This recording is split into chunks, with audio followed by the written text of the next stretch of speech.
हिंदू धर्मात प्रदोष व्रताला अनन्यसाधारण महत्त्व आहे. हे व्रत शिवशंभो भोलेनाथाला समर्पित आहे. साधारणपणे एका वर्षात एकूण 24 प्रदोष व्रत असतात. प्रत्येक महिन्याच्या शुक्ल पक्षात आणि कृष्ण पक्षात हे व्रत केले जाते. हे व्रत व्यक्तीने खऱ्या भावनेने करून भगवान शिव पार्वतीची पूजा केल्यास मनोकामना पूर्ण होतात अशी धार्मिक मान्यता आहे. तसेच जीवनात धन समृद्धी टिकून राहते. विवाहित स्त्रिया सुख आणि सौभाग्य वाढण्यासाठी हे व्रत करत असतात. आपण जाणून घेणार आहोत की कार्तिक महिन्यातील गुरुप्रदोष व्रताबद्दल संपूर्ण माहिती. त्याचबरोबर या व्रताच्या दिवशी आपल्याला आपल्या मुलांसाठी काही उपाय करायचे आहे त्याबद्दलची संपूर्ण माहिती आपण जाणून घेणार आहोत. तर कार्तिक महिन्यातील कृष्ण पक्षातील त्रयोदशी तिथी 28 नोव्हेंबरला सकाळी 6:24 सुरू होत असून 29 नोव्हेंबरला सकाळी 8:38 समाप्त होईल. अशा स्थितीत 28 नोव्हेंबर रोजी हे व्रत करण्यात येईल. गुरुवार येत असल्याने याला गुरुप्रदोष व्रत असे देखील म्हटले जाते. गुरुप्रदोष व्रताच्या दिवशी पूजेचा शुभ मुहूर्त हा संध्याकाळी 5:23 ते रात्री 8:07 राहील. भाविकांनी पूजेसाठी एकूण 2 तास 24 मिनिटांचा वेळ मिळणार आहे. या दरम्यान तुम्ही पूजा करू शकतात. गुरुप्रदोष व्रताच्या दिवशी संध्याकाळी भोलेनाथांना बेलपत्र, भांग, फुले, धतुरा, गंगाजल, धूप, दीप, गंध, अक्षदा, फुले अर्पण करायचे आहे. त्यानंतर प्रदोष व्रताची कथा वाचून भगवान शिवशंकरांची आरती करायची आहे. गुरुप्रदोष व्रताचं महत्त्व जर तुम्हाला सांगायला गेलं तर गुरुप्रदोष व्रताला भगवान शिवांची आराधना केल्याने सुख समृद्धी मिळते. त्याचवेळी ज्या लोकांच्या वैवाहिक जीवनात अडचणी येत आहेत त्यांनी हे व्रत पाळण्यास लाभ मिळतो. विवाहासाठी प्रयत्न करणाऱ्यांना योग्य जोडीदार मिळतो. जीवनात संपत्ती आणि समृद्धी टिकून राहते. कुंडलीत गुरु बलवान होऊन अशुभ प्रभावापासून मुक्ती मिळते. तर अशा पद्धतीने ही संपूर्ण माहिती आपण बघितलेली आहे. गुरुप्रदोष व्रताच्या दिवशी आपल्याला आपल्या मुलांसाठी गणपती बाप्पांना काही वस्तू अर्पण करायच्या आहेत. आणि या वस्तू आपण का अर्पण करणार आहोत तर प्रत्येक आईला वाटतं की माझा मुलगा किंवा माझी मुलगी आत्ताच्या सध्याच्या धावपळीच्या जीवनामध्ये कुठेही मागे राहता कामा नये किंवा त्यांची प्रत्येक क्षेत्रामध्ये प्रगती व्हावी. यासाठी आपल्याला हा जो उपाय आहे तर तो करायचा आहे. हा उपाय तुम्ही तुमच्या मुलांसाठी मुलींसाठी करू शकता. तुमचा मुलगा किंवा मुलगी कितीही लहान असली तरीही चालेल किंवा कितीही मोठी असली तरीही चालेल, त्यांच्यासाठी तुम्ही हा उपाय करू शकतात. भोलेनाथांचे पुत्र आहे ते म्हणजे गणपती बाप्पा. आणि गणपती बाप्पांना जर आपण आपल्या मनातील इच्छा सांगितली तर ती इच्छा गणपती बाप्पा हे नक्कीच पूर्ण करत असतात. इतकं महत्त्व प्रदोष व्रताच्या दिवशी भगवान शिवशंकरांच्या पूजेबरोबरच गणपती बाप्पांच्या पूजनाला देखील आहे. मुलामुलींच्या जीवनामध्ये अशा अडचणी येतात ना, त्यामुळे त्यांचा स्वभाव हा कधी कधी हट्टी, चिडचिडा, तापट होतो. हे कशामुळं तर नजर दोषेचा प्रभाव जो आहे तर तो आपल्याला जाणवत असतो. नजर ही फक्त बाहेरच्या लोकांचीच नाही तर घरातील लोकांची सुद्धा लागू शकते. मुलं सतत आजारी पडतात. दवाखाना हा चालूच असतो. त्यानंतर अभ्यास केलेल्या मुलांच्या लक्षात राहत नाही किंवा अभ्यास करूनही पाहिजे तसे फळ मिळत नाही किंवा यश मिळत नाही. नोकरीसाठी खूप प्रयत्न करतात, खूप उच्च प्रतीचं शिक्षण घेतात पण पाहिजे तशी नोकरी मिळत नाही. या ज्या सर्व समस्यांना प्रत्येक आई सामोरे जात असते. तर त्यासाठीच आपल्याला हा जो उपाय आहे तर तो करायचा आहे. आता यासाठी तुम्हाला काय करायचं आहे, गुरुप्रदोष व्रताच्या दिवशी म्हणजेच गुरुवारी तुम्हाला 28 नोव्हेंबरला संध्याकाळी हा उपाय करायचा आहे.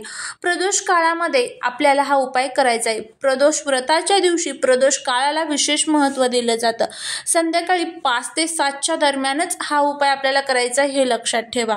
आता हा उपाय तुम्हाला मंदिरामध्ये करायचा आहे. तुमच्या आजूबाजूला जिथे कुठे मंदिर असेल तर तिथे तुम्हाला जायचं आहे. आता बघा, महादेवांच्या मंदिरामध्ये जरी तुम्ही गेले तरीही चालेल, कारण तिथे सुद्धा गणपती बाप्पांची मूर्ती असते. त्यामुळे तिथे जरी गेले तरीही चालेल किंवा गणपती बाप्पांचं जर तुमच्या आजूबाजूला कुठे मंदिर असेल तिथे गेले तरीही चालेल.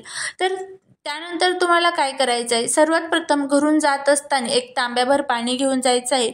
2 दिवे तुम्हाला घेऊन जायचे आहेत. दोन्ही दिवे हे तुपाचे असावेत हे लक्षात ठेवा. आणि ते दोन्ही दिवे लांब वातीचे आपल्याला घ्यायचे आहेत। 2 लांब वतीचे दिवे घेतल्यानंतर त्या ताटामध्ये तुम्हाला ते ठेवायचे आहेत। त्याच्याबरोबर काडीची पेटी ठेवायची आहे। त्यानंतर आपल्याला त्यामध्ये फुलं ठेवायची आहेत। त्यानंतर तुमच्याकडे अगरबत्ती असेल, धूप असेल ते ठेवायचं आहे। गंध, फुलं, अक्षदा संपूर्ण जे साहित्य पूजेसाठी आपल्याला लागतं तर ते संपूर्ण साहित्य त्या ताटामध्ये तुम्हाला ठेवायचं आहे। आता हे सर्व साहित्य घेऊन तुम्हाला गणपती बाप्पांच्या मंदिरामध्ये जायचं आहे।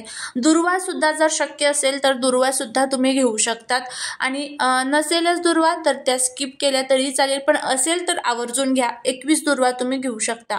सर्वात प्रथम गणपती बाप्पांच्या मूर्तीवरती जर पाणी तिथे तुम्हाला अर्पण करून देत असेल तर अतिशय उत्तम, तर तुम्ही पाणी अर्पण करा। नसेल पाणी अर्पण करून देत तर काही अडचण नाहीये। फक्त गंध, फुलं, अक्षदा, धूप, दीप, अगरबत्ती, नैवेद्य जे काही तुम्ही पूजेचं साहित्य घेऊन गेलेलं आहे तर ते सर्व संपूर्णपणे तुम्हाला गणपती बाप्पांना अर्पण करायचं आहे। आता जे 2 दिवे आपण घेतलेले आहेत, 2 दिवे तुम्हाला अगोदर सर्वात प्रथम गणपती बाप्पांच्या समोर ठेवायचे आहेत। त्यानंतर दिव्याच्या खाली अगोदर तांदूळ ठेवायचे आणि त्या तांदळावरती तुम्हाला हे दिवे ठेवायचे आहेत। डायरेक्ट दिवे जमिनीवरती ठेवायचे नाही, जेणेकरून जर आपण डायरेक्ट जमिनीवरती ठेवले तर त्याची जी सेवा आहे तर ती आपल्यासाठी रुजू पडत नाही, ती धरणी मातेला समर्पित होत असते। त्यामुळे अगोदर दिव्यांखाली तांदूळ ठेवायचे आणि त्यावरती हे दिवे आपल्याला ठेवायचे आहेत। आता हे संपूर्ण झालं की त्यानंतर दिवे प्रज्वलित करायचे। दिव्याला हळदी कुंकू अक्षदा अर्पण करायचे आहे। दोन्ही दिव्यांना हळदी कुंकू अक्षदा अर्पण करायच्या। घरून येत असतानाच एक वाटी घ्यायची आहे, त्या वाटीमध्ये मूग ठेवायचे आहेत। जे अख्खे सगळं हिरवे मूग असतात ते ठेवायचे आहे। इथे डाळ वगैरे आपल्याला चालणार नाही। त्यावरती एक बेलपत्र ठेवायचं आहे। त्या बेलपत्राच्या वरती गुळाचा एक खडा आपल्याला ठेवायचा आहे। थोडासा गुळ तुम्हाला त्यावरती ठेवायचा आहे। घरून जात असतानाच काय करायचं आहे तर मुलांच्या डोक्यावरून ही वाटी 7 वेळेस गोल फिरवायची आहे आणि त्यांच्या डोक्यावरून ओवाळायची आहे। 2 मुलं असेल तर 2 मुलांसाठी सेपरेट वाटी तयार करायची आहे, हे लक्षात ठेवा। आता ही वाटी घेऊन गणपती बाप्पांच्या मंदिरामध्ये आपण गेलेलो आहोत तर तिथे तुम्हाला ही वाटी म्हणजे ज्यातले जे साहित्य आहे तर तिथे गणपती बाप्पांच्या चरणी तुम्हाला अर्पण करायचे आहे। एखाद्या कागदावरती किंवा जर तुम्हाला वाटीच जर तिथे ठेवायची असेल डायरेक्ट तरी चालेल, किंवा एखाद्या कागदावरती वगैरे तुम्ही ते सर्व साहित्य तिथे गणपती बाप्पांच्या चरणी अर्पण करायचं आहे। गणपती बाप्पांना प्रार्थना करायची आहे आणि गणपती बाप्पांना जे 2 दिवे आपण तिथे ठेवलेले होते त्या दोन्ही दिव्यांना आपल्या ताटामध्ये उचलून घ्यायचे आणि त्यांनी तुम्हाला गणपती बाप्पांची आरती करायची आहे। आरती झाल्यानंतर गणपती बाप्पांना परत प्रार्थना करायची की माझ्या मुलांच्या जीवनातील सर्व विघ्न, संकटे, अडचणी दूर होऊ द्या, त्यांची अभ्यासात प्रगती, नोकरीत यश मिळू द्या अशी प्रार्थना करायची आहे।